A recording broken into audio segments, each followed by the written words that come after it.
आप सब किसी भी ध्यानात्मक आसन में बैठ जाएं रिलैक्स होकर। एक दो बार लंबी गहरी ब्रीदिंग करें, शांत होएं। दीर्घ ओम के उच्चारण के साथ हम प्रार्थना शुरू करेंगे।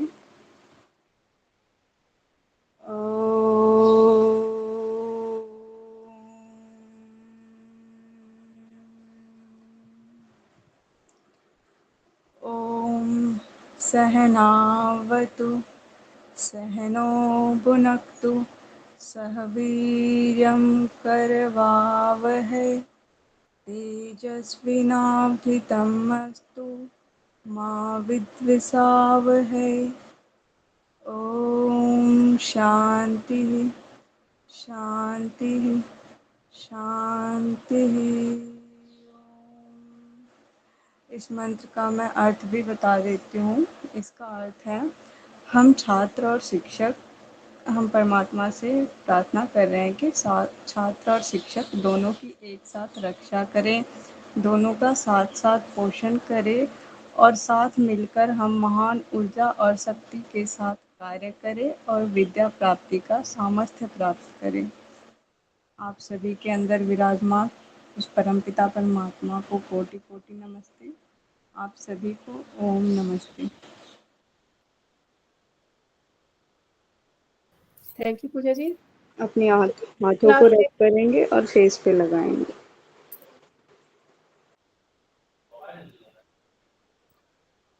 चलिए कल की क्लास का थोड़ा रिकैप कर लेते हैं। कल क्या क्या पढ़ा था हमने? रिसर्च के बारे में जाना था, रिसर्च के बारे में, योगा के फील्ड में क्या जरूरत है इसकी, रिसर्च मेथड्स जाने थे, इनके क्या क्या हैं। डिफिनेशन कौन बताएगा रिसर्च का? मुझे डिफिनेशन 3 एस से बताई थी ना कल मैं आपको। पहला क्या था? पहला एस क्या था?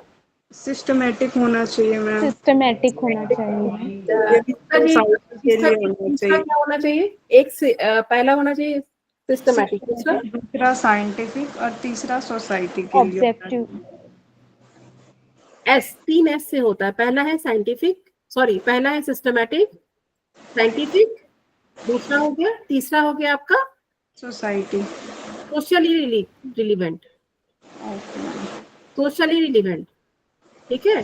तो कल ये 3 वर्ड्स पे जो है हमने डिस्कस किया था और हमने ये डिस्कस किया था कि योगा में रिसर्च की जरूरत क्या है ना। ये 2 टॉपिक पे हमने कल डिस्कशन हुई थी हमारी।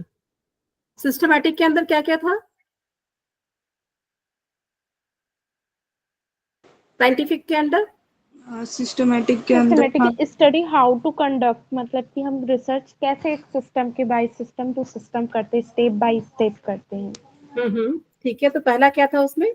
सिस्टमेटिक प्लानिंग था मैम, कैसे प्लान करें। Planning, execution, analysis and destination. Very good, very good. और साइंटिफिक में क्या था? पूजा भारती जी बताइए। साइंटिफिक ऑब्जेक्टिविटी होना चाहिए, उसमें लॉजिकल होना चाहिए और एम्पिरिकल होना चाहिए और रिपीट नहीं होना चाहिए। वो ऑब्जेक्टिव का कहने का मतलब है, जैसे मैम आप टेस्ट ले रहे हो और सडन टेस्ट ले रहे हो तो उसके बारे में मतलब वो सबके लिए सडन ही होना चाहिए। ऐसा नहीं है कि आपने मुझे मैसेज करके बता दिया कि भाई कल टेस्ट है, फिर वो सब्जेक्टिव हो जाएगा, तब वो ऑब्जेक्टिव नहीं रहेगा। इसलिए ऑब्जेक्टिव होना चाहिए, लॉजिकल होना चाहिए, मतलब उस बात का कोई ना कोई लॉजिक होना चाहिए, वो बिना सिर पैर के नहीं होना चाहिए। और जब भी हम कोई किसी चीज़ पर प्रयोग करते हैं तो मतलब वो रिपीट नहीं होना चाहिए। जैसे आपने कल बताया था कि एक रिसर्च हो चुका है, तो ये नहीं है कि डायबिटीज पे हो गया तो हम बार बार उसी पे करें, उसमें कुछ नया लेके आना है। ठीक है, ठीक है। कल के क्लास में कोई भी ऐसा हो जिसको समझ में नहीं आया हो? कोई भी ऐसा हो जिसको डिफिनेशन नहीं समझ में आया हो, या रिसर्च, योगा में रिसर्च किस लिए जरूरी है ये नहीं समझ में आया? कोई भी एक हो? ज्योति जी, लाभी जैन, नीलम, सीमा जी, कल ठीक है, ठीक है, तो आज हम अपना दूसरा टॉपिक स्टार्ट करते हैं रिसर्च में। ठीक है,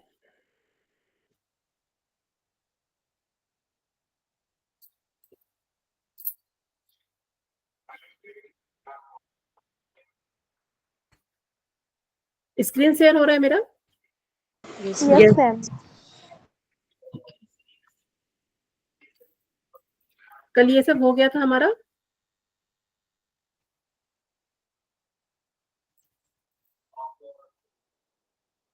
ठीक है, ये देखिए, ये टाइप्स ऑफ रिसर्च आज हम पढ़ेंगे। ठीक है, कल हमने डिफिनेशन पढ़ा था कि रिसर्च है क्या, आज है हमारा टाइप्स ऑफ रिसर्च। ठीक है, तो पहला, ऐसे रिसर्च के बहुत सारे के टाइप है। मैं एक बार आपको टेबल दिखा देती हूँ, ताकि टेबल से आपको ज्यादा अच्छे से समझ में आएगा। ये देखिए, ये टाइप्स ऑफ रिसर्च है आपका। ठीक है, रिसर्च को 3 भाग में डिवाइड किया गया है, on the basis of scope, second on the basis of approach, और तीसरा मेथड के ऊपर। ठीक है, तो ये स्कोप के बेसिस पे क्या है, बेसिक एंड अप्लाइड है। अप्रोच के बेसिस पे है आपका एक्सपेरिमेंटल और थ्योरेटिकल।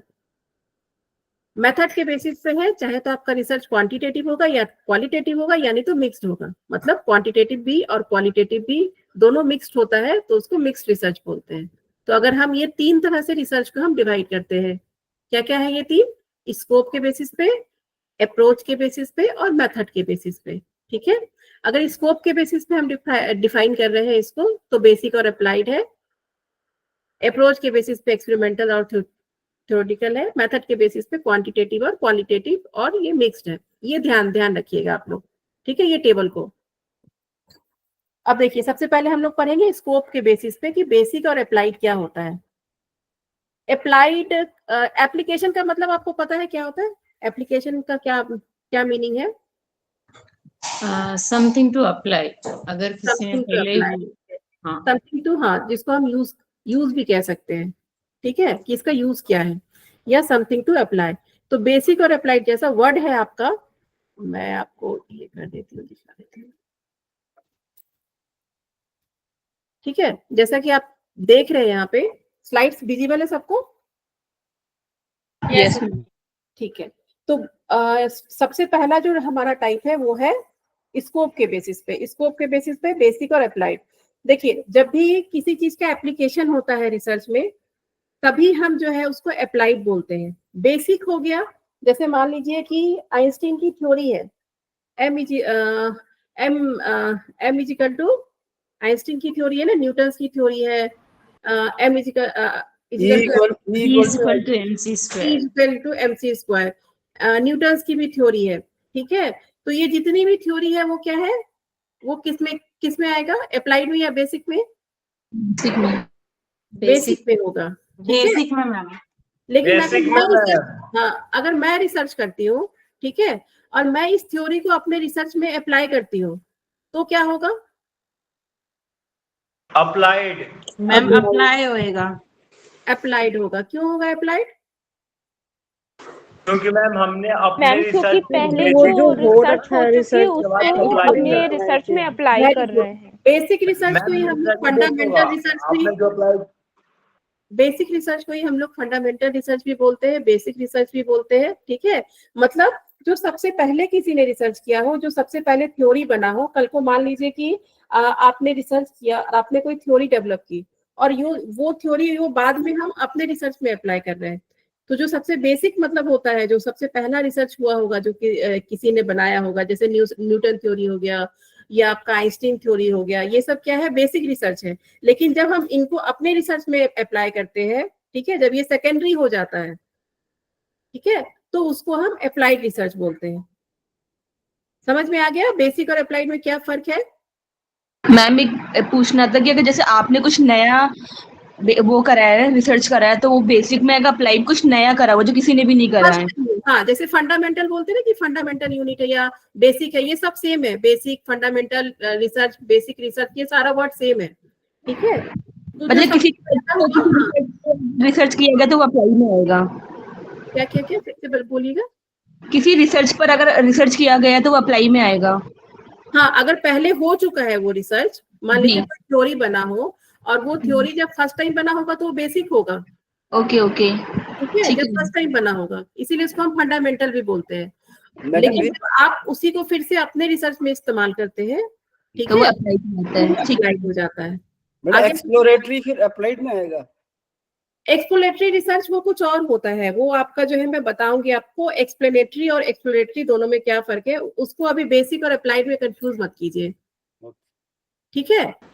मैम अप्लाइड का कल जैसा कि आपने कॉन्सेप्ट बताया था, कपालभाति का जब फर्स्ट टाइम वो किया था कि बीपी के पेशेंट के लिए अच्छा नहीं है, तो मतलब कपालभाति तो वो बेसिक में हो गया। और जो सेकंड टाइम हुआ कि 30 टाइम्स अगर करते हैं पर मिनट तो फिर वो मतलब ठीक है, उनके लिए वो हानि नहीं होगा, उससे फायदा ही होगा। तो ये अप्लाइड कैसे नहीं नहीं नहीं, इस तरह मत समझिए इसको। देखिए कल जो मैं आपको बताई थी ना, वो एक एडिशनल नॉलेज ऐड हुआ, ठीक है। मैंने कहा था कि रिसर्च आइडिया कैसा होना चाहिए, कल को आप अपना रिसर्च टॉपिक बनाते हैं तो आपका रिसर्च टॉपिक कैसा होना चाहिए, कि जो पहले रिसर्च हो चुका है उसको जो है कंटिन्यूएशन में। ये बेसिक और अप्लाइड नहीं हुआ, बेसिक हुआ जो फर्स्ट टाइम, जैसे मान लीजिए फर्स्ट टाइम बोला गया कि कपालभाति नहीं करना चाहिए बीपी में, ठीक है, और सेकेंड टाइम कहा गया कि नहीं 30 स्ट्रोक तक करते हैं तो वो फायदा करता है जो बीपी के पेशेंट है।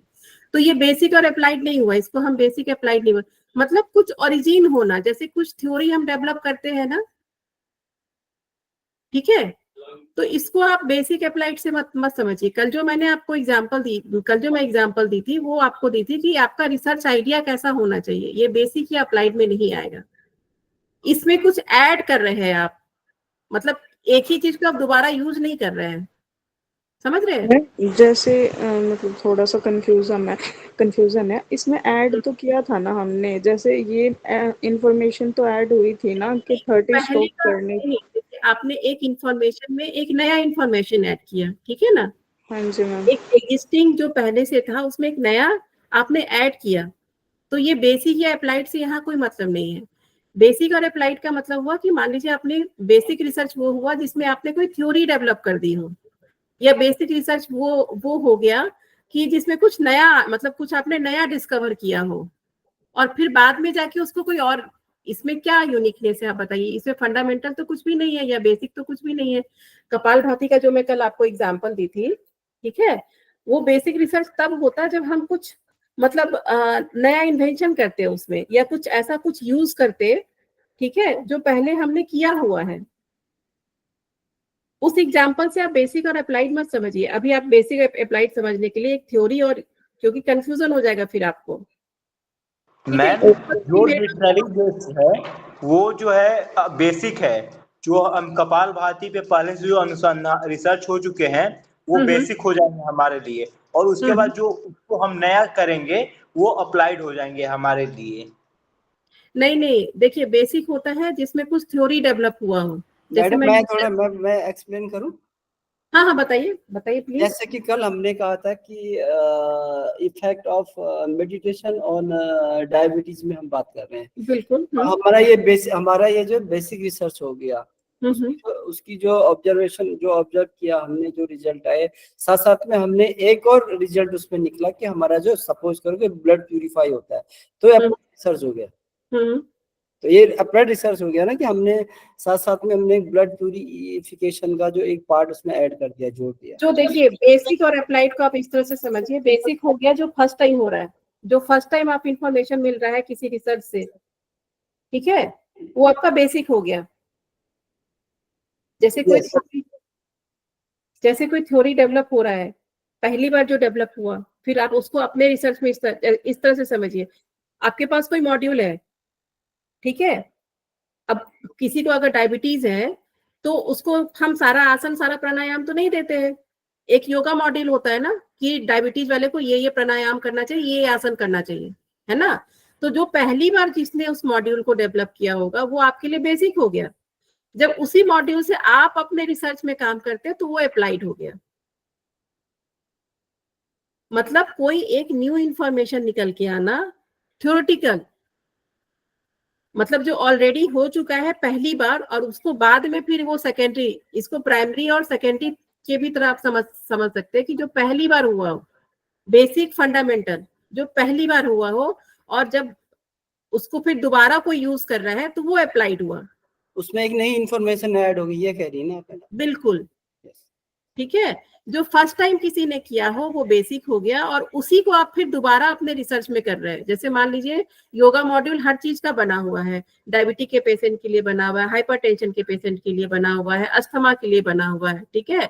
तो जो भी उस मॉड्यूल को पहले डेवलप किया होगा, जिनका भी रिसर्च हुआ होगा, वो बेसिक हो गया। अब उसी मॉड्यूल से आप अपने पेशेंट पे रिसर्च कर रहे हैं तो वो आपके लिए अप्लाइड हो गया।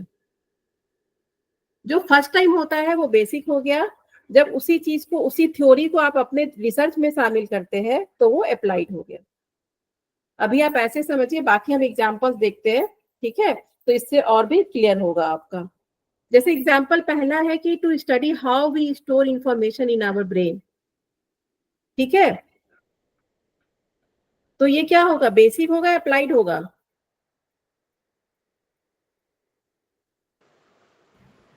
बेसिक। बेसिक। पक्का? क्वेश्चन देखिए क्या पूछा मैम आपने? ये जो पहला एग्जाम्पल है, जो आपका दिया हुआ आंसर, इसको मत देखिएगा, ये गलत भी दिया हुआ है। तो अपने से सोच समझ के बताइए कि to study how we store information in our brain, हम अपने ब्रेन में इंफॉर्मेशन कैसे स्टोर करते हैं। अगर ये हम बेसिक मैम बेसिक हुआ।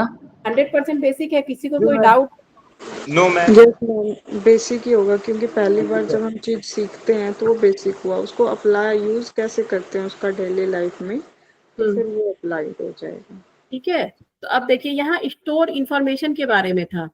अब इसमें use of various memory techniques, तो मेमोरी टेक्निक्स तो पहले से बना हुआ होगा ना, use of various memory techniques to enhance long term and short term memory. नहीं मैडम, मेरा एक सवाल है इसमें कि जैसे आप कह रहे हैं ये बेसिक हुआ कि to study how we store information in our brain, तो ये एक पर्टिकुलरली किसी एक इंडिविजुअल के बारे में बात की जा रही है, ओवरऑल बात की जाए? सपोज मैंने कभी नहीं किया ये, तो मेरे लिए बेसिक है, लेकिन इस पे और भी तो रिसर्च हो चुके होंगे ऑलरेडी और पहले।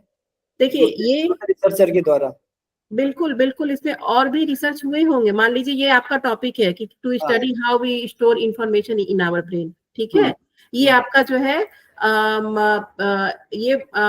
अगर मैं गूगल स्कॉलर पे सर्च करती हूँ तो मान लीजिए मेरे पास 10 पेपर आ जाते हैं इसके, ठीक है। लेकिन इसमें कोई टेक्निक तो नहीं दिया हुआ है, जैसे इसमें मेमोरी टेक्निक्स दिया हुआ है, ठीक है। इसमें कुछ हम जो प्रीवियसली यूज हो चुका है उसके बारे में तो इस टॉपिक से कुछ पता नहीं चल रहा है। आपको पता चल रहा है? नहीं पता चल रहा है, लेकिन डेफिनेटली अगर मैं रिसर्च करने जाऊंगा तो मैं पिछले रिसर्च भी चेक करूंगा, देखूंगा उन्होंने किस तरह से किया है। तो मैं भी काफी हद तक उसी तरह के टूल्स यूज करूंगा, उसी तरह नहीं, आप करेंगे, वो बिल्कुल सही है, आप इसको किसी भी तरह से कर सकते हैं। लेकिन क्या इस टॉपिक से, ये जो आपका टाइटल है to study how we store information in our brain, क्या इससे आपको कुछ समझ, मतलब इसमें कुछ ऐसा दिया हुआ है कि कुछ हम प्रीवियसली यूज कर रहे हैं, या कुछ जो असेसमेंट, जैसे यहाँ पे आपका है कि वेरियस टेक्निक्स, हम यहाँ पे लिखा है मेमोरी टेक्निक्स, ठीक है, इसमें क्लियर लिखा हुआ है ये चीज। लेकिन क्या इसमें कुछ ऐसा लिखा हुआ है? नहीं, इसमें कुछ नहीं लिखा हुआ। इसमें कुछ नहीं लिखा हुआ है ना। अगर मान लीजिए इसमें भी कुछ ऐसा लिखा होता तो वो अप्लाइड होता, लेकिन इसको पढ़ने से तो कुछ भी नहीं लिखा है, ठीक है। तो हम लोग को सिर्फ टाइटल पे फोकस करना है कि हमारा जो रिसर्च यहाँ पे लिखा हुआ है सेंटेंस, उसमें आपको वर्ड पकड़ना है। जैसे इसमें लिखा हुआ है अप्लाइड वाले में कि use of various memory techniques, अगर ये नहीं लिखा रहता तो शायद ये भी हमारा जो है बेसिक में आ जाता, लेकिन ऑलरेडी इसमें लिखा हुआ है कि यूज ऑफ वेरियस, तो आपको अपने टाइटल पे फोकस करना है कि इसमें लिखा क्या हुआ है, ठीक है। इस समय ये नहीं सोचना है कि हम लिटरेचर रिव्यू करेंगे या हम रिसर्च करेंगे, इससे आपको कंफ्यूजन होगी। जो लिखा हुआ है उस पे फोकस करके आपको बेसिक या अप्लाइड बताना है, ठीक है। आगे समझ में? अब तीसरा है कि टू स्टडी हाउ प्राणायामा या breathing exercise increases lungs capacity. तो अब इसमें देखिए, क्या इसमें कुछ ऐसा लिखा हुआ है कि हम, जैसे इसमें लिखा हुआ था टेक्निक्स, लिखा हुआ था मेमोरी, तो क्या इसमें कुछ लिखा हुआ है? इसमें सिर्फ सिंपल सा लिखा हुआ है कि to study how pranayama increases lungs capacity, ठीक है।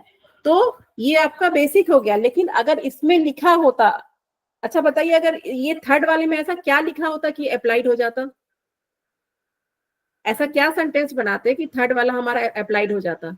Ma'am how to use pranayama increasing lungs capacity, मतलब वो तो हो गया प्राणायाम कैसे ये करें, तो बेसिक हो लेकिन गया आपका कि to study how pranayama increases lung capacity. अगर मान लीजिए इसको हमको अप्लाइड मैडम बना, होगा to study how bhastrika pranayama increase lung capacity. और बताइए।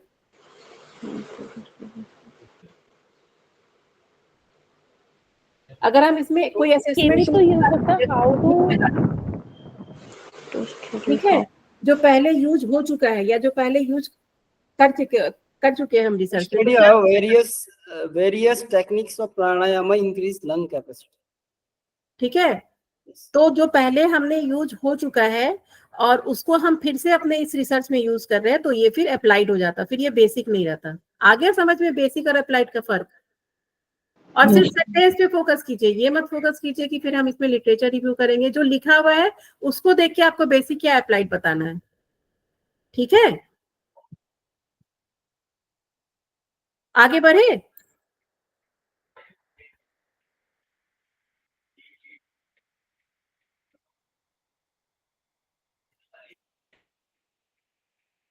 चलिए, इसमें दिया है कि to study the efficacy of pranayama to improve the lungs functioning asthmatics. क्या होगा इसका अप्लाई कैसे अप्लाइड होगा?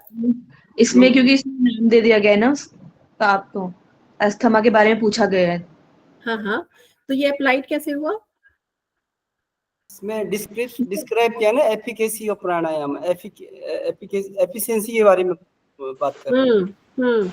ठीक है, तो ये डिस्क्रिप्टिव हो गया एक तरह से। ठीक है, तो ये अप्लाइड हो गया। अब देखिए, ये आपका जो पहला वाला है ना, ये बहुत इंपॉर्टेंट है, एक्सपेरिमेंटल रिसर्च। आपको जो पूरा कहानी है रिसर्च का, जो पूरा सिलेबस है वो एक्सपेरिमेंटल रिसर्च ही है, थ्योरेटिकल रिसर्च नहीं है। हम लोग को जो पूरा रिसर्च किया, जो अभी क्लासेस लगेगा या 1-2 महीने क्लासेस चलेगी आपका, तो उसमें सिर्फ और सिर्फ एक्सपेरिमेंटल रिसर्च ही पढ़ना है आपको, ठीक है? थ्योरेटिकल रिसर्च बहुत थोड़ा सा होता है, एक क्लास काफी होता है, जिससे बहुत क्वेश्चंस नहीं आते, मतलब इससे बहुत क्वेश्चंस बनते नहीं है, क्योंकि बहुत सिंपल रिसर्च है। लेकिन जो एक्सपेरिमेंटल रिसर्च है, ये पूरा हम अभी से लेकर के, आज से लेकर के जो पूरा लास्ट डे तक पढ़ेंगे, वो सिर्फ एक्सपेरिमेंटल रिसर्च के बारे में ही पढ़ेंगे, ठीक है? तो इसको ध्यान से समझिएगा। अब मुझे बताइए आप लोग कि एक्सपेरिमेंटल और थ्योरेटिकल, इससे आपको क्या पता चल रहा है? ये 2 वर्ड्स है ना, दोनों सेम तो नहीं है। एक्सपेरिमेंटल में कंट्रोल ग्रुप होगा, पहले में मैडम एक्सपेरिमेंट एक्सपेरिमेंट का है, दूसरे में थ्योरिकल का बताना है। थ्योरी से पढ़ेंगे मैम, मतलब बुक्स रिलेटेड होंगी।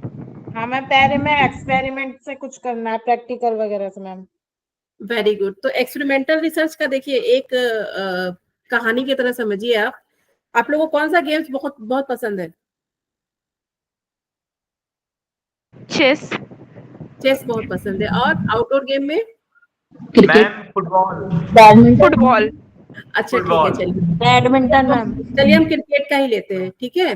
तो क्रिकेट कैसे खेलते हैं? उसमें तो 2 ग्रुप होता है ना, जैसे इंडिया हो गया, पाकिस्तान हो गया, या न्यूजीलैंड हो गया, इंडिया हो गया, ठीक है? 2 की टीम बनती है।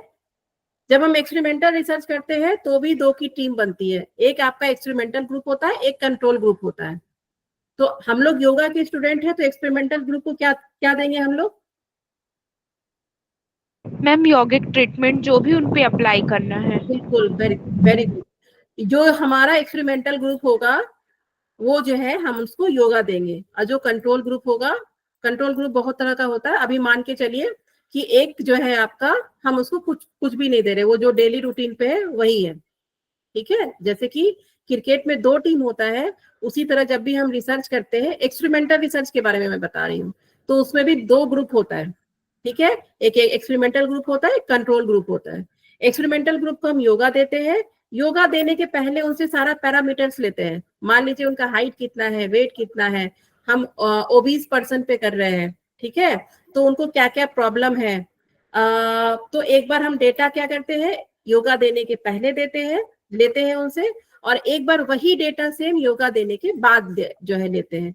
तो हमारा कितना डेटा हो गया?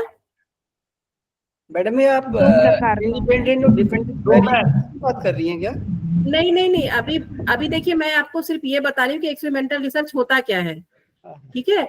अभी वेरिएबल मैं नहीं पढ़ा रही हूँ आपको, वेरिएबल हम जब पढ़ेंगे तब हम डिस्कस करेंगे वेरिएबल के बारे में। अभी मैं आपको मोटा मोटी बता रही हूँ कि एक्सपेरिमेंटल रिसर्च है क्या, कैसे करते हैं, ठीक है। तो एक्सपेरिमेंटल रिसर्च में आपका दो ग्रुप बन गया, एक हो गया आपका योगा ग्रुप और एक हो गया कंट्रोल ग्रुप, ठीक है। योगा देने के पहले भी हम उनसे पैरामीटर्स लिए, ठीक है, जितने भी हमारे असेसमेंट टूल थे, और योगा देने के बाद भी लिए, और कंट्रोल ग्रुप के साथ भी ठीक वैसा किए। डे 1 से जिस दिन हमने पहला पैरामीटर लिया था, उसी दिन हम उनसे कंट्रोल ग्रुप से भी पहला पैरामीटर लेते हैं, फिर दूसरा पैरामीटर लेते हैं जिस दिन हम योगा ग्रुप का लेते हैं। दोनों बराबर ही चलता है हमारा, ठीक है। उसके बाद उसमें स्टैटिस्टिकली एनालिसिस होता है, ठीक है। तो ये आपका होता है जैसे कि हम एक्सपेरिमेंटल रिसर्च कैसे करते हैं। दो ग्रुप हो गया, कौन कौन सा ग्रुप हुआ आपका? Control group and experimental group. Experimental group हो गया, कंट्रोल ग्रुप हो गया। योगा देने के पहले हमने जो है उनसे जितने भी क्वेश्चनएयर थे, असेसमेंट टूल थे, जितना भी पैरामीटर्स हम लोग को लेना था हमने ले लिया, और योगा देने के बाद भी। और ठीक उसी तरह हम कंट्रोल ग्रुप के साथ भी करते हैं। उनको हम योगा नहीं दे रहे हैं, लेकिन अगर मान लीजिए कि 1 महीने तक हम योगा दे रहे हैं एक्सपेरिमेंटल ग्रुप को, 1 महीने पहले अगर हम जो उसको हम बोलते हैं प्री डेटा, जो हम पहला डेटा लेते हैं योगा देने के पहले, तो जिस दिन हम प्री डेटा लेते हैं तो वो सेम होता है एक्सपेरिमेंटल ग्रुप वाले के लिए भी और कंट्रोल ग्रुप के बारे के लिए। मान लीजिए कि आज कौन सा डेट है,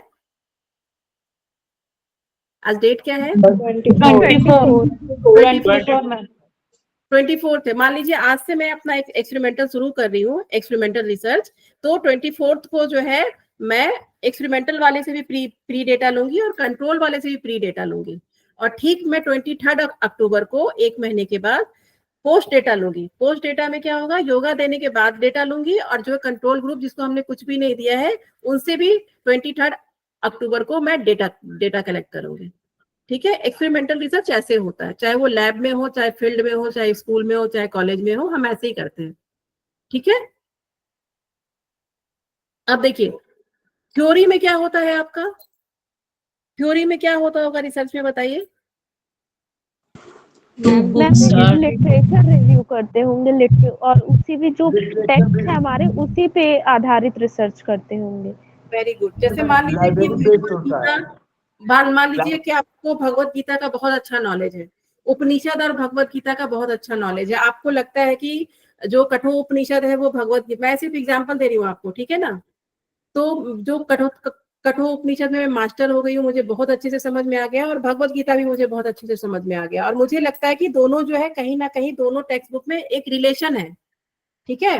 कुछ कुछ जो है श्लोका ऐसा है जो कठोपनिषद में भी वही सेम चीज बताया गया है, और कुछ कुछ श्लोका ऐसा है जो भगवत गीता में भी सेम बताया गया है। तो मेरा मन क्या हुआ कि मैं थ्योरेटिकल रिसर्च करती हूँ। तो थ्योरेटिकल रिसर्च में आपको ना कोई ग्रुप बनाने की जरूरत पड़ती है, ना कोई डेटा लेने का जरूरत पड़ता है, ना आपको जो है कोई फील्ड में जाने का जरूरत पड़ता है, ना ये लैब में होता है, ठीक है। ये बस हम दो बुक का कॉम्बिनेशन है कि मेरा मतलब मास्टर बहुत अच्छा है, मैं बहुत अच्छे से जानती हूँ, तो बस मैं अपने नॉलेज को एक नया नॉलेज क्रिएट कर रही हूँ, ठीक है। तो इसमें कोई भी हम जो है एक्सपेरिमेंटल वाला काम नहीं करते हैं, ना हमको लोगों के पास जाना होता है, ना उनको डेटा लेने के लिए रिक्वेस्ट करना होता है, ना उसमें कोई आदमी डायबिटिक होते हैं, ना कोई जो है हाइपरटेंशन वाले होते हैं।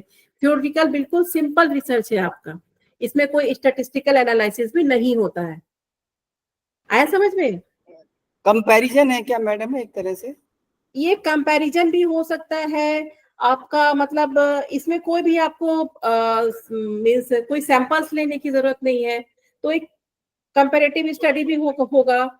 उसके बाद फिर इसमें मतलब आपका जो है नॉलेज बहुत अच्छा है किसी टेक्स्ट बुक में, तो ही आप थ्योरेटिकल रिसर्च करते हैं, ठीक है।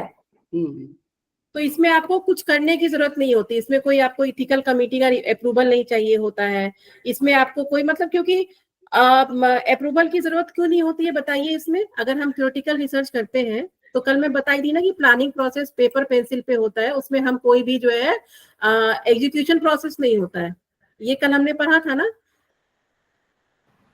तो थ्योरेटिकल रिसर्च में क्यों नहीं होता है ऐसा? एकदम इसमें कोई टूल्स इस्तेमाल नहीं कर रहे हैं। Very good. एंड नंबर और 2 और कोई ह्यूमन बीइंग को भी, कोई ह्यूमन पार्टिसिपेंट भी नहीं है इसमें।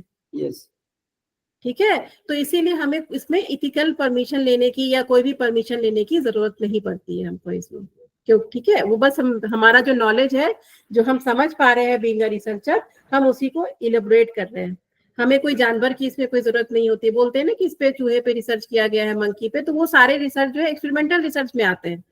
कभी भी ह्यूमन पार्टिसिपेंट का अगर जो है इंटरवेंशन हो गया, ठीक है, या एनिमल्स का हो गया, तो वो एक्सपेरिमेंटल रिसर्च में आएगा।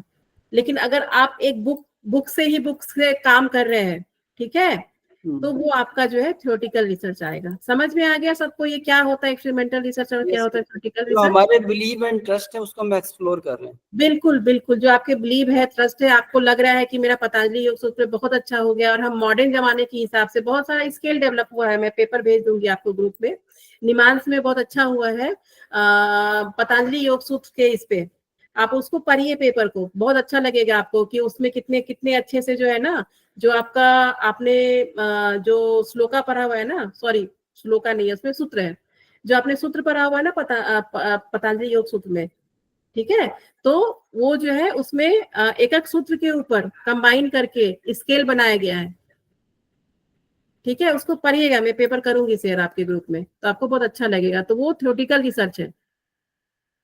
ठीक है, कि किसी सूत्र को आज के किसी मतलब थ्योरी से रिलेट करना, ठीक है, तो ये सारे रिसर्च जिसमें कोई भी ह्यूमन पार्टिसिपेंट की जरूरत नहीं है, कोई डेटा कलेक्शन, कोई आपको फील्ड में नहीं जाना है, तो ये सब जितने भी रिसर्च है जहां लोगों की जरूरत नहीं होती है, जहां कोई डेटा कलेक्शन नहीं होता है, वो आपका थ्योरेटिकल रिसर्च में होता है। थ्योरेटिकल रिसर्च बहुत ही सिंपल रिसर्च होता है, इसमें हमें बहुत ज्यादा जो है इधर उधर मतलब कोई परमिशन लेने की या इन सब चीजों की जरूरत नहीं होती। और बहुत सारे लोग पीएचडी जो है थ्योरेटिकल रिसर्च से भी कर लेते हैं। ठीक है, बाकी जो भी कहानी है वो सारा एक्सपेरिमेंटल का है। जो भी हम दम बिल्कुल डिटेल में पढ़ते हैं, जो हमारा 2-3 महीना ले लेता है रिसर्च में, वो आप सिर्फ और सिर्फ एक्सपेरिमेंटल रिसर्च के बारे में पढ़ते हैं। ठीक है, चलिए अब मुझे ये बताइए कि टू मेजर, इसमें देखिए एग्जांपल दिया हुआ, to measure the potential difference generated in the neurons of the brain. चलिए मैं ये आपको होमवर्क दे दूंगी, ये आप जो है ना घर से करके लाइएगा, जितने एग्जांपल्स है ना। ठीक है, एक्सपेरिमेंटल है। एक्सपेरिमेंटल है, क्यों है एक्सपेरिमेंटल, ये बताइए मुझे जरा। मैम क्योंकि उधर न्यूरस ब्रेन की बात की है और ब्रेन तो किसी इंसान या तो जानवर में ही होगा, तो इसलिए ये एक्सपेरिमेंटल है। वेरी गुड, वेरी गुड, इसीलिए एक्सपेरिमेंटल रिसर्च है। चलिए एक और देख लेते हैं, बाकी जो है आपको ये बताइए। To review a review of concept of free will and determinism according to various schools of eastern and western philosophy. Ma'am इसने फिलोसफी की बात करी गई है। थ्योरेटिकल है मैडम, क्योंकि हमारे पास जो है इसमें फिलोसफी की बात की हुई है, तो मैम ये एक्चुअली मैडम हमारे पास ऑलरेडी फिलोसफी जो है ऑलरेडी है हमारे पास, स्कूल्स हैं ईस्टर्न के। आप बोल रहे हैं, आप बोलिए क्या बोल रहे हैं। सौरभ आप बोल रहे हैं क्या? हाँ हाँ बताइए बताइए, कोई एक बताइए।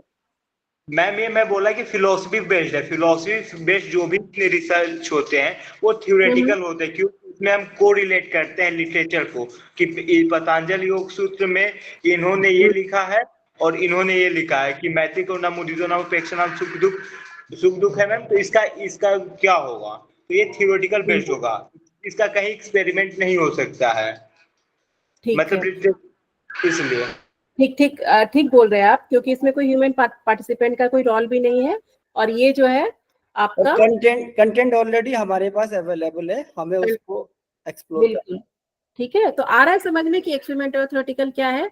मैं आपको होमवर्क भेजूंगी, यानी कि कल हम जब क्लास शुरू करेंगे तो क्लास होने के पहले, अभी तो लिखा हुआ है पिछले बार का ही स्लाइड है, इसमें लिखा हुआ है, ये जो है ना मैं आपसे कल पूछूंगी क्लास में, और भी मैं एग्जाम्पल्स लेके आऊंगी, तब मैं पूछूंगी कि ये कौन सा रिसर्च है। ठीक है, तो ये अच्छे से समझ लीजिए, कल हम क्लास शुरू करने के पहले ये जितने भी तरह के रिसर्च है मैं एग्जाम्पल देते जाऊंगी और आपसे पूछते जाऊंगी। ठीक है, तो थ्योरेटिकल और एक्सपेरिमेंटल में आप लोग को कोई दिक्कत नहीं है? No ma'am. ठीक है, चलिए अब दूसरा, अब ये है तीसरा क्लासिफिकेशन। पहला क्लासिफिकेशन किसके ऊपर था? स्कोप के ऊपर। दूसरा किस पे था? हमने जो एक्सपेरिमेंटल पढ़ा अप्रोच के ऊपर, ठीक है, वेरी गुड। और ये क्लासिफिकेशन किसके ऊपर है? मेथड के ऊपर, ठीक है। जो भी मतलब जब आपका रिसर्च का मेथड यानी तो क्वांटिटेटिव होगा, यानी तो क्वालिटेटिव होगा, यानी तो दोनों मिक्स्ड होगा, क्वालिटेटिव क्वांटिटेटिव दोनों होगा उसमें, ठीक है। तो देखिए क्वांटिटेटिव क्वालिटेटिव, आप लोगों ने कभी ऑनलाइन शॉपिंग किया है? जी मैम। यस जी मैम। मैम। चलिए वेरी गुड, किया है तो आपको बहुत अच्छे से समझ में आ जाएगा। उसमें दो हमसे जो है दो उसमें रेटिंग होता है। एक तो होता है आपका स्टार रेटिंग, और एक उसमें लोग लिख के देते हैं किसी प्रोडक्ट के बारे में, देखा है आपने? एक होता है स्टार रेटिंग, फाइव स्टार रहता है, 5 स्टार रहता है, उसमें आपको रेट करना होता है स्टार के ऊपर। और एक होता है कि जो लोग लिख के देते हैं कि बहुत जल्दी सामान आ गया, बहुत अच्छा था, रिव्यू मैम, रिव्यू मांगते हैं मैम। रिव्यू मांगते रिव्यू हैं। देते हैं मैम। हाँ, तो एक होता है आपका रेटिंग, एक होता है रिव्यू, है ना। तो आप मुझे बताइए कि जो स्टार रेटिंग है वो क्वांटिटेटिव में आएगा या क्वालिटेटिव में आएगा? क्वालिटी में है मैम। Quantitative ma'am. क्योंकि वो स्टार रेटिंग देके ये बताता है इतनी क्वालिटी थी उसकी। क्वांटिटेटिव है। अच्छा, qualitative, star rating ma'am qualitative. Quality madam. नहीं, कोई ऐसा है जो बोल रहा है कि स्टार रेटिंग क्वालिटेटिव में होता है? क्वांटिटेटिव मैम क्वांटिटेटिव होगा मैम क्योंकि उसमें 5 क्वालिटेटिव स्टार ही है। होगा ना। क्वालिटेटिव भी बोल क्वालिटेटिव भी हो सकता है। अच्छा ठीक है। क्वालिटेटिव भी और बोल रहे रिव्यू हैं। किस पे आएगा? जो हम लिखते हैं प्रोडक्ट के बारे में, जो हम रिव्यू देते हैं, वो किस में आएगा? मैम वो क्वालिटेटिव में आएगा, उसकी क्वालिटी चेक कर रहे हैं मैम ना वो हम। ठीक है, तो अब मुझे ये बताइए, जो रिव्यू होता है, जो आप लिख रहे हैं प्रोडक्ट के बारे में, कितने लोग बोल रहे हैं कि वो क्वांटिटेटिव होगा?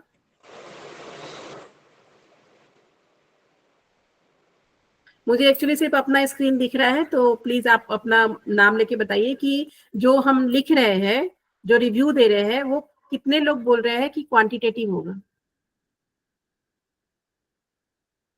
कोई है ऐसा ग्रुप में?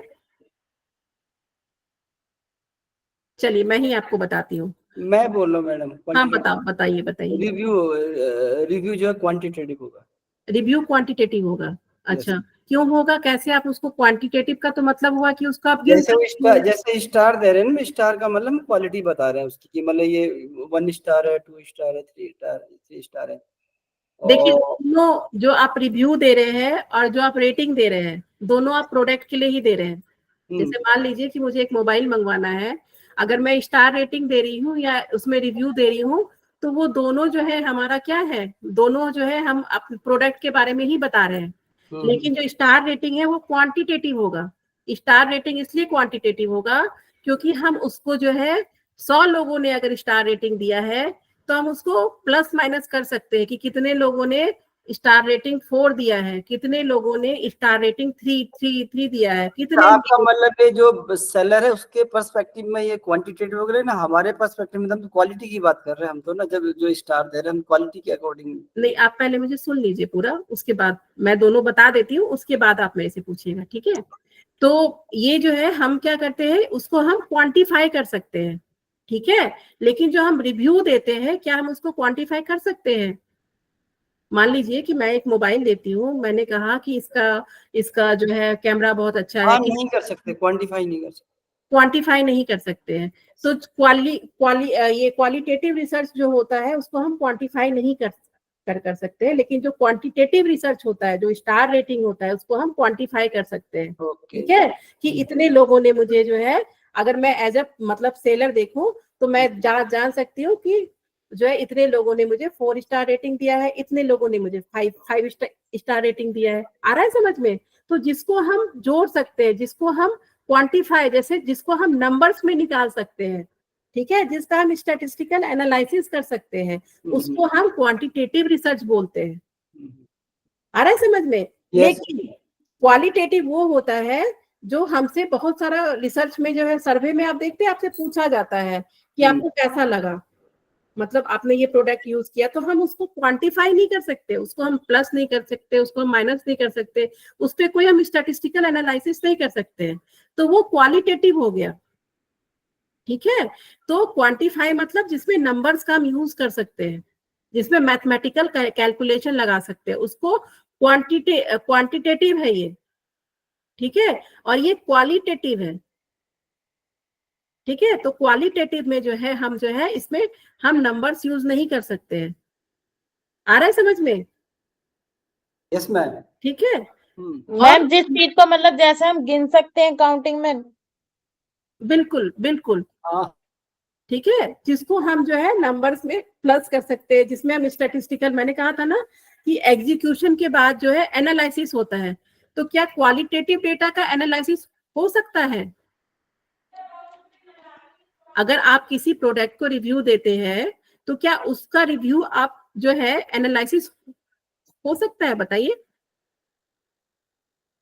मान लीजिए मैंने आपको एक सर्वे क्वेश्चन दिया, मुझे सर्वे करना है कि अभी जो भी मोबाइल आया हो, ठीक है, आईफोन, कोई नया आईफोन आया है, मैंने आपको क्वेश्चन दिया, मैं आपको एक सर्वे की कि ये जो है आजकल के आज के जो जनरेशन है या आजकल के जो एडोलेसेंट है उनको कितना पसंद आया। उसमें मैं मिक्स मेथड यूज की, कुछ क्वेश्चन क्या कर दी मैं क्वांटिटेटिव दी, और कुछ क्वेश्चन जो है मैं उनको क्वालिटेटिव दी। ठीक है, तो क्वांटिटेटिव डेटा कैसा होगा, क्वांटिटेटिव क्वेश्चन कैसा होगा, उसमें वैसा क्वेश्चन ही होगा जिसमें मैं मैथ्स में निकाल सकूं, जिसमें स्टैटिस्टिकल एनालिसिस हो सके। और कुछ क्वेश्चन जो है उसमें आपको लिखने के लिए मिल जाए कि आपने यूज किया तो आपको कैसा लगा, है ना, या आपने इसके पहले भी कोई फोन यूज किया था क्या, या इस तरह का जो है मैं एक सर्वे क्रिएट करती हूँ।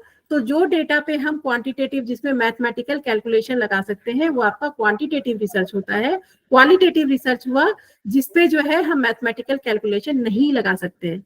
और मिक्स हो गया जो क्वांटिटेटिव और क्वालिटेटिव दोनों हो गया, मतलब जब दोनों हम इस्तेमाल करते हैं एक रिसर्च के अंदर तो इसको मिक्स मेथड बोलते हैं। ठीक है, आया समझ में ये कि मेथड पे कैसे होता है? मैम जी मैम। थोड़ा सा कंफ्यूजन है। हाँ, जैसे बताइए। आपने कहा रिव्यू, अगर मतलब मान लीजिए कोई स्टूडेंट है क्लास में, टीचर्स रिव्यू देते हैं, हाँ भाई ये बच्चा अच्छा है, अच्छा पढ़ता है, तो मतलब उसकी तो काउंटिंग किया जा सकता है ना, कितने टीचर्स ने अच्छा कहा, कितने ने ऐसे ही रिव्यू का भी तो किया जा सकता है, कितनों ने नेगेटिव में दिया और नहीं, कितनों ने रिव्यू देखिए क्या होता है ना, रिसर्च में जो है आपका, मैं आपको एग्जांपल दी थी। अब जैसे कि मान लीजिए आपने टीचर का बच्चों पे बात किया, मान लीजिए कि जो है कोई एक क्लास 6 का लड़का है और उसको 10 टीचर ने जो है रिव्यू दिया अपना, तो क्या 10 टीचर का रिव्यू सेम होगा? यानी तो क्या 10 टीचर एक ही बात बोलेंगे कि बहुत अच्छा है, दूसरा टीचर ही बोलेगा ये बहुत अच्छा है, तीसरा टीचर ही बोलेगा ये बहुत अच्छा है। सब तो अपने अपने लैंग्वेज के हिसाब से बोलेंगे ना। कोई अच्छे को बोलेगा कि इसके इंग्लिश में नंबर अच्छा है, कोई बोलेगा, कोई साइंस टीचर बोलेगी कि नहीं ये बहुत अच्छा है, लेकिन इसको ये बच्चा बहुत अच्छा है। लेकिन मतलब जब हम बोलते हैं, मैडम ठीक है, लैंग्वेज अलग अलग हो जाए, कोई का अच्छा है, कोई का बहुत अच्छा है, कोई बोला खराब है, तो इतने सारे ऑप्शन हो ठीक है, जाएंगे, तो ये ऑप्शंस तो बहुत सारे आ जाएंगे ना आपके पास, तो उसको क्वांटिफाई कैसे करेंगे? क्वांटिफाई नहीं कर सकते। यस। ठीक है, तो इसीलिए मैंने आपसे कहा कि रिव्यू जो है, क्योंकि अगर 10 दिमाग है, आप लोग अगर 10 लोग यहाँ बैठे, मैं एक एग्जांपल दे रही हूँ, और 10 लोगों को बोलूं कि आप मेरा रिव्यू कीजिए कि मैं कैसा आपको पढ़ाती हूँ, ठीक है, तो आप लोग 10 लोग, हो सकता है कि 10 के 10 सौ अच्छा लिखे, लेकिन आपका लिखने का तरीका तो अलग अलग होगा ना, क्योंकि आपके 10 का 10 दिमाग अलग अलग है जब आप किसी चीज को लिखते हैं। लेकिन जब स्टार रेटिंग देते हैं, ठीक है, तो उसमें क्या होता है, उसमें फिर आपको कोई ऑप्शन नहीं मिलता है अपने आप को एक्सप्रेस करने के लिए। आपको यानी तो 3 स्टार दीजिएगा, यानी तो 4, मतलब सब में कॉमन है ये चीज, समझ रहे हैं? तो इसको क्वांटिफाई कैसे करेंगे आप? आ रहा है समझ में? Yes ma'am. ठीक है, तो क्वांटिफाई हम तभी कर सकते हैं जब आपका आंसर सेम हो। अगर आपने चाहे वो 100 लोगों से लिया हो। अच्छा आप ये बताइए, जब आप नेट का एग्जाम देते, किसी ने नेट का एग्जाम दिया यहाँ पे इस बार? यस मैम दिया था। नेट के एग्जाम में पूछते हैं ना, लास्ट में आप जब सबमिट करते हैं पेपर, तो आपसे पूछते हैं ना एग्जामिनेशन सेंटर के बारे में, तो उसमें यस कुछ मैम। क्वेश्चंस होता है जो वो खुद देते हैं, उसमें टिक मार्क करना होता है आपको। सेंटर के बारे में। Yes ma'am. तो सेंटर पहुंचने में फीडबैक। कैसा, हाँ लेट तो नहीं हुआ, सेंटर की ये कैसी थी, क्लीननेस कैसा था, वॉशरूम कैसा, ये पूछते हैं ना। तो उसमें आपको जो टिक टिक टिक टिक सिर्फ करना होता है यस नो में मानने में, वो आपका क्वांटिटेटिव हो गया। लेकिन जो आपको लिखने दिया गया है, आप मान लीजिए कि 10 लाख स्टूडेंट एग्जाम दे रहे हैं, तो 10 लाख स्टूडेंट, तो उसमें अगर 5 लाख भी अपना रिव्यू देते हैं तो 5 लाख स्टूडेंट का रिव्यू क्या होगा, अलग अलग होगा ना, सेम तो नहीं होगा। लेकिन जो आपको टिक मार्क करने दिया है, यस नो में आंसर करने के लिए मिला है, वो तो सबका सेम होगा। यानी तो 50% यस में देंगे, यानी तो 50% नो में देंगे। तो उसको क्वांटिफाई करना तो बहुत आसान है ना हमारे लिए, समझ रहे हैं? Yes ma'am. और जब हम दोनों मेथड यूज करते हैं अपने रिसर्च में, क्वांटिटेटिव भी करते हैं क्वालिटेटिव भी करते हैं, तो उसको मिक्स मेथड बोलते हैं। ठीक है, तो ये क्लासिफिकेशन किस किस के बेसिस पे हमने पढ़ा? एक पढ़ा हमने, पहला क्या था? क्वालिटेटिव और ये मिक्स वाला। नहीं, सबसे पहला क्या था? 3 तरह से रिसर्च डिवाइड हुआ है ना हमारा, तो सबसे पहला क्या था?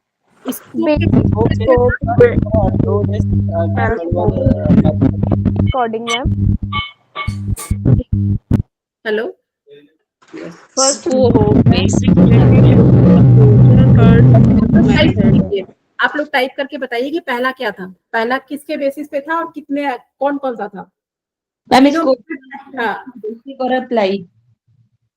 ठीक है, और दूसरा? दूसरा अप्रोच था ma'am, experimental theoretical. Yes ma'am. और तीसरा? Method based. Method based. तो अभी मैं एग्जांपल आपको नहीं कराऊंगी, एग्जांपल होमवर्क में दूंगी, या कल होमवर्क में भी नहीं दूंगी, कल क्लास में पूछूंगी सबसे। ठीक है, तो आज हम एग्जांपल नहीं डिस्कस करेंगे, आज मैं एग्जांपल्स कल आपसे पूछूंगी। ठीक है? हाँ, ये मेथड के जो टाइप है, क्वालिटेटिव एंड क्वांटिटेटिव मिक्स, ये थोड़ा थोड़ा एक बार और बता दीजिए मैम, अलग अलग से। अच्छा ठीक है। ये क्वांटिटेटिव हो गया जिसमें हम मैथमेटिकल फॉर्मूला यूज कर सकते हैं ना, ये आपका क्वांटिटेटिव हो गया जिसमें हम मैथ अप्लाई कर सकते हैं। ठीक है, लेकिन जो क्वालिटेटिव हो गया जिसमें हम जो है मैथमेटिक कैलकुलेशन अप्लाई नहीं करते हैं, ठीक है, वो हमारा क्वालिटेटिव हो गया। फिर ये दोनों, अगर हम दोनों यूज कर रहे हैं अपने रिसर्च में, क्वांटिटेटिव डेटा भी यूज कर रहे हैं क्वालिटेटिव भी कर रहे हैं, तो ये मिक्स मेथड हो गया। ठीक है, ओके मैम। तो मेथड के हिसाब से जब आप रिसर्च करेंगे तो यानी तो वो क्वांटिटेटिव होगा, यानी तो क्वालिटेटिव होगा, यानी तो मिक्स्ड होगा। ठीक है, आया समझ में? तो ये 3 तरह का जो है आपका रहता है टाइप्स ऑफ रिसर्च, स्कोप के बेसिस पे, अप्रोच के बेसिस पे और मेथड के बेसिस पे। ये आपको ध्यान रखना है। कल मैं सबका एग्जांपल दूंगी और मिक्स करके दूंगी। ठीक है, और मैं क्लास में पूछूंगी आपसे कि ये कौन सा है, मतलब ये टाइप्स ऑफ रिसर्च कौन सा है, ये क्वालिटेटिव है, ये अप्रोच के बेसिस पे है। तो आप लोग अच्छे से इसको पढ़ के आइएगा, और आपको अगर समझ में अच्छे से आ गया होगा तो आपको इसमें कोई भी दिक्कत नहीं होगी एग्जाम्पल्स को करने में। ठीक है, तो अब ये बताइए मुझे कि जो स्कोप के बेसिस का की पॉइंट क्या है बेसिक और अप्लाइड में? की पॉइंट क्या है इसका? जो हमने इतना समझा कि बेसिक क्या है अप्लाइड क्या है, तो की पॉइंट क्या है इसका? की पॉइंट मतलब इससे आपको समझ में आ जाए सेंटेंस पढ़ के कि ये बेसिक है कि अप्लाइड है। मैम इसमें ना जो कुछ नया है उस पर रिसर्च करते जो हैं। फर्स्ट टाइम हो रहा है इसीलिए इसको फंडामेंटल बोलते हैं। मैम हाँ जी, फर्स्ट टाइम जो इन्फॉर्मेशन हमें मिल रही है मतलब। ठीक है, और उसी इंफॉर्मेशन को जब हम सेकेंड टाइम लगाते हैं तो वो अपना ना अप्लाइड हो जाता है। अप्रोच के बेसिस में क्या है कि कभी भी इन दोनों को पहचानने का सबसे अच्छा तरीका क्या है? सिंपल स्टडी है एंड एक्सपेरिमेंटल एक्सप्लोरेटिव स्टडी है। ठीक है, देखिए एक्सप्लोरेटरी रिसर्च अभी कंफ्यूजन अभी मैं पढ़ाऊंगी आपको, लेकिन अभी इससे कंफ्यूज मत कीजिए। एक्सप्लोरेटरी रिसर्च मैं रिसर्च के लिए नहीं कर, मैंने एक्सप्लोर कर रही है, कह रहा हूँ मैं। इसमें जो है इसका की पॉइंट ये है कि जब भी ह्यूमन पार्टिसिपेंट या एनिमल्स का, कोई भी लिविंग थिंग्स का इंटरवेंशन अगर होगा तो वो क्या हो जाएगा हमारा? एक्सपेरिमेंटल। कोई भी लिविंग थिंग्स का अगर जो है आपका इन्वॉल्वमेंट होता है आपके रिसर्च में, तो वो आपका एक्सपेरिमेंटल रिसर्च हो जाता है। थ्योरेटिकल रिसर्च हो गया कि बस हमने 2 बुक पढ़ ली या उसके ऊपर कोई स्केल डेवलप कर लिया, या जो है हमने जो है उन दोनों को कंपैरिजन स्टडी कर ली। ठीक है, तो वो आपका थ्योरेटिकल रिसर्च होता है। मैं आपको पेपर भेजूंगी तो लेकिन कल पढ़ के आइएगा आप लोग, आपको बहुत अच्छा लगेगा। PYS कंप्लीट हो गया आपका पतंजलि योग सूत्र? जी मैम, जी मैम। Yes ma'am.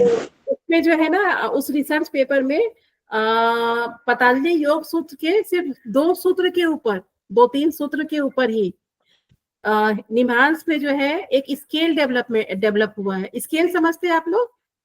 जी मैम। क्या होता है स्केल? मैम बता दो आप। स्केल का मतलब होता है, जैसे मान लीजिए कि आप लोग जितने भी लोग हैं, तो जितने भी साइकोलॉजिकल वेरिएबल है ना, जैसे कि आपका एंजाइटी हो गया, डिप्रेशन हो गया, स्ट्रेस हो गया, ये सब हम क्या ब्लड सैंपल से नाप सकते हैं क्या? नहीं मैम। ब्लड से नो नहीं पता मैम। चलता है। तो आप किसी साइकोलॉजिस्ट के पास भी जाते हैं तो वो भी आपको क्वेश्चनेयर देते हैं, स्केल देते हैं कि तुम ये स्केल पे, मान लीजिए कोई डिप्रेसिव है तो तुम इस स्केल पे जो है अपना टिक मार्क करो, ठीक है? जो जो क्वेश्चन तुमसे पूछा गया है तुम उस पर टिक मार्क करो। उससे जो है आपके जो साइकोलॉजिस्ट है वो पता करते हैं कि आपका डिप्रेशन लेवल नॉर्मल है, नॉर्मल से ज्यादा है कि एक्सेसिव है, आपको ट्रीटमेंट और दवाई की मैडम जरूरत। हिंदी में पैमाना कहते हैं स्केल को। ठीक है, हाँ, तो वो स्केल वही हुआ। तो सिर्फ पतंजलि योग सूत्र के बेसिस पे एक स्केल डेवलप हुआ है। बहुत बहुत इंटरेस्टिंग पेपर है, आप लोग पढ़ के देखिएगा, आपको समझ में भी आएगा। ठीक है, ये मैम किसका पेपर है? ये हेमंत सर का पेपर है। ये हेमंत भारद्वाज नाम है उनका, उन्होंने ये पेपर जो है ये किया है और बहुत अच्छा पेपर बनाया है। और मैं बताऊंगी कि इस पे कैसे ये थ्योरेटिकल रिसर्च है। ठीक है, तो हम अगर बहुत अच्छे से, जैसे पतंजलि योग सूत्र है, वो बहुत अच्छे साइकोलॉजिस्ट है। आप सोचिए कि पतंजलि योग सूत्र में वो योग सूत्र कब बना था, कितने सालों मतलब कितने सालों पहले बना था, है ना? कितने सालों पहले। लेकिन आज भी हम पढ़ते तो हमें लगता है कि आज भी हम पे वो अप्लाई हो रहा है, ऐसा लगता है ना? जी तो मैम। तो वो सोचे कितने बड़े साइकोलॉजिस्ट, उनका सोच कितना दूर का सोचे हुए वो, जबकि उस समय आदमी इतना परेशान भी नहीं हुआ करता होगा। मतलब परेशान तो हर जमाने में आदमी होता है, लेकिन ये लेवल नहीं रहता होगा, क्योंकि आजकल हम क्या हो रहे हैं, दिमाग से ज्यादा परेशान हो रहे हैं। शरीर से कम थक रहे हैं, दिमाग से ज्यादा थक रहे हैं। तो इसलिए दिमाग की प्रॉब्लम ज्यादा हो रही है आजकल, जैसे कि एंजाइटी हो गया, स्ट्रेस हो गया। ये सब क्या होता है, यही सब तो आपको फिजिकली भी बीमार कर रहा है ना। आपका जो मेंटल लेवल है, ये मेंटल लेवल ही ऐसा ही होता है ना। आप लोग जो आगे पढ़ते होंगे, इसमें पढ़ा है आप लोगों ने? जैसे जैसे पंच महाभूतों का जो कॉन्सेप्ट है वो करोड़ों साल पहले भी वही था, आज भी वही है, इसका भी चेंज नहीं हुआ। ठीक है, तो आज भी आप सोचिए कि वो हम लोग पे अप्लाई कर रहा है। मतलब वो आज भी हम अपने ऊपर सोचते हैं उस चीज को कि आज भी वो है। तो वो सोच कितने दूर की। तो आप भी मतलब थ्योरेटिकल रिसर्च इस तरह से कर सकते हैं। अगर आप एक बहुत अच्छे से किसी चीज को समझते हैं, 100% समझते हैं, तो एक थ्योरेटिकल रिसर्च भी आप बहुत अच्छे से कर सकते हैं। ठीक है, तो ये जो है आपका टाइप्स ऑफ रिसर्च था। कल मैं एग्जांपल्स क्लास में पूछूंगी, क्लास शुरू होने के पहले टाइम पे आ जाइएगा क्लास में। ठीक है, और इसको ध्यान रखिएगा इस टेबल को। कल हम लोग का सबसे पहले क्लास शुरू होगा तो टाइप्स ऑफ रिसर्च के एग्जांपल्स के साथ होगा। ठीक है, इसके बाद जो है आपका जो है क्या है, इसके बाद आपसे जो मैं पूछी थी नीड ऑफ योगा रिसर्च, यही है ये जो हमने कल डिस्कस किया था। ये आपका पूरा बेसिक जितना भी पॉइंट हमने डिस्कस किया था, सारे पॉइंट लिखे हुए हैं कि योगा रिसर्च की जरूरत क्या है हमें। ठीक है, ये एक पेपर है, ये मैं भेज दूंगी आपको ग्रुप में। इसको भी थोड़ा पढ़ के आइएगा आप लोग। ठीक है, नहीं भी समझ में आए तो भी पढ़ के आइएगा, एक बार रीड करके आइएगा पेपर को। शुरू में जब हम पेपर पढ़ते तो हमें कुछ नहीं समझ में आता है, बहुत बोरिंग लगता है। ठीक है, लेकिन जब हम पेपर पढ़ना शुरू करते हैं, जब हम एक पेपर को 2 बार पढ़ते हैं, 3 बार पढ़ते हैं, नहीं समझ में आता, क्लासेस होते जाती है, आप मेरे से पूछिए, मैं आपको बताऊंगी। लेकिन पेपर पढ़ने की हैबिट से क्या होगा कि आपका रिसर्च कॉन्सेप्ट बहुत क्लियर होता चला जाएगा, क्योंकि सारा आंसर जितने भी क्वेश्चन है आपको आपके रिसर्च पेपर में ही मिलते हैं। ठीक है,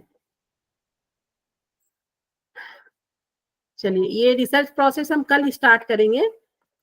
और ये पेपर मैंने आपको कह दिया कि ये पेपर मैं आपसे कर लूंगी शेयर, ये पढ़ के आइएगा। अगर नहीं भी समझ में आए तो भी पढ़ना है, ये नहीं कि मैम ने पढ़ा किसी को कोई दिक्कत तो नहीं है ना यहाँ पे जो मैं इंग्लिश में पढ़ा रही हूँ? किसी को कोई प्रॉब्लम है इससे, या किसी को नहीं समझ में आ रहा हो?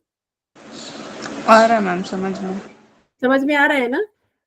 Yes ma'am. ठीक है, कोई भी ऐसा हो जिसको नहीं समझ में आ रहा हो?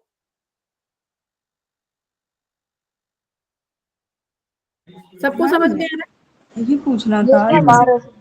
हाँ बताइए। कोई रिसर्च है वो एक साथ अप्लाइड और एक्सपेरिमेंटल दोनों हो सकते हैं ना? जैसे मुझे वो कोविड वाला एग्जांपल याद आ गया हाँ कि हाँ उस पे कोविड का वैक्सीन बन चुका है, हाँ लेकिन हाँ। अब उस पे अगर कोई नया एक्सपेरिमेंट करते हैं कि दूसरी और बीमारी के लिए और भी जो नए सिम्टम्स आ रहे हैं, तो वो हम्म। हो चुका है एक बार, तो वो अप्लाइड भी हो गया, लेकिन उस पे नया एक्सपेरिमेंट करके वो दूसरी डिजीज के लिए कर रहे हैं, तो वो एक्सपेरिमेंटल भी ऐसा हो सकता है? देखिए ये जो है ना, ये तीनों चीज आपके एक ही रिसर्च में होगा, ऐसा नहीं है कि, क्योंकि ये तीनों का क्लासिफिकेशन अलग अलग है ना। यस मैम, तो क्योंकि हमने, वो अप्लाइड तो स्कोप के अंदर आता है, बेस ऑन स्कोप, और जो ये अप्रोच के बेस पे आता है एक्सपेरिमेंटल, इसलिए। ठीक है, तो ये दोनों तीनों हो सकता है आपके लिए, ऐसा नहीं है कि जो है मतलब एक रिसर्च में जो है सिर्फ एक ही, ये तो 3 तरह के अप्रोचेस है ना जो मैं आपको बताई हूँ, ये 3 तरह यस का मैम, डिसीजन मैं है। ये पूछना चाह रही हूँ, एक साथ दो तीन चीजें हो सकती हैं? ठीक है, ये दोनों तीनों हो सकती है। ठीक कल है। जब हम पेपर करेंगे ना, हेमंत सर का पेपर मैं भेज दूंगी आपको, जो मैंने आपको बताया ना कि पतंजलि योग सूत्र के ऊपर स्केल बना है एक, तो वो मैं आपको मैम, भेज दूंगी। आपको नहीं भी समझ में आए लेकिन पढ़ के आना है उसको।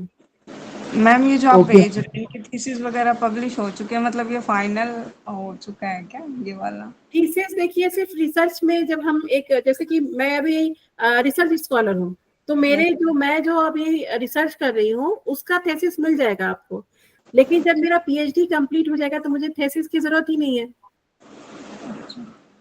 जब जो पीएचडी स्टूडेंट है ना, उनको जो पीएचडी स्टडी होती है, थीसिस अधिकतर आपको उनका ही मिलता है। ठीक है, अब जैसे मान लीजिए कि मेरी पीएचडी हो गई मान लीजिए, और कल को मुझे पेपर लिखना है, तो मैं फिर उसका थोड़ी ना, वो तो थीसिस हमेशा एक पीएचडी स्कॉलर का होता है, जो पीएचडी स्कॉलर का पेपर होता है ना, उसका थीसिस मिलेगा आपको। ठीक है आपको जो है, जैसे कि सर लोग का है जो ऑलरेडी मतलब पीएचडी कर मैम, जैसे कोई आप पीएचडी कर रहे हो तो बीच में आप अपने कोई जो जो भी टॉपिक है, थीसिस है, वो शेयर कर सकते हो या फाइनल अप्रूवल के बाद ही कर सकते हो? नहीं, फाइनल जब पेपर पब्लिश हो जाता है ना एक बार, यस मैम। ठीक है, तो शोध गंगा में अपने आप आपको सबका थीसिस मिल जाएगा। ओके। ठीक है, इस पे क्वेश्चन आता है आपका, शोध गंगा, गंगोत्री, ये सब मैं पढ़ाऊंगी अभी आपको। ये सब आजकल पूछा जा रहा है नेट में। ठीक है, तो ये सारे कुछ कुछ जो है अभी रिसर्च में नए नए जो है ऐप बन के आए हैं, तो वो ऐप में क्या होता है, जो नाम दिया गया है तो उस ऐप का क्या मतलब होता है, वो पूछा जाता है आपसे, तो वो मैं बताऊंगी अभी आपको, पढ़ाऊंगी उसको।